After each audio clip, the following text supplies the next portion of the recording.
শনিবারের সকাল আমি দেশপ্রিয় আহিকে দাদার বাড়ি রেখে আমরা দুজনেই চলে গেছিলাম সোজা বাজারে। বাজারে গিয়ে প্রচুর ভিডিও বানিয়েছিলাম যাতে তোমাদের সাথে আমরা কিভাবে বাজার করি, কতটা কি কিনি না কিনি বা কোন কোন সবজিগুলো বিশেষ করে আমরা কিনি, সেই সমস্ত কিছু শেয়ার করব বলে প্রচুর ভিডিও বানিয়েছিলাম। কিন্তু তারপর যখন বাড়ি এসে এডিটিংয়ে বসছি তখন দেখছি একটারও সাউন্ড নেই। তো যাই হোক, কোনো কিছু করার নেই।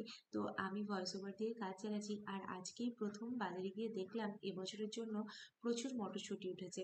তো মটরশুঁটি খেতে তো আমার ভীষণ ভালো লাগে, তো যার জন্য বেশ কিছুটা মটরশুঁটি কিনেছি। আর পাশেই বিক্রি হচ্ছিল হাঁসের ডিম। এই সুযোগ কি আর ছাড়া যায় বলো, যে শীতের রাত্রেই কষা কষা করে ডিমের ঝোল বানিয়ে রাত্রের ভাতটা খেলাম। তো ওর জন্য মটরশুঁটি, পেঁয়াজ কলি, ডিম সব কিছু কিনে আরও বেশ কিছু সবজিপাতি কিনে সোজা চলে এলাম বাড়ি। আর এত ঝোলা ভারী হয়েছিল যে বইতে পারায় মুশকিল। আমি দেখো কেমন হেলে হেলে হাঁটছি। যাই হোক, পুরো সপ্তাহের মতো বাজার সেরে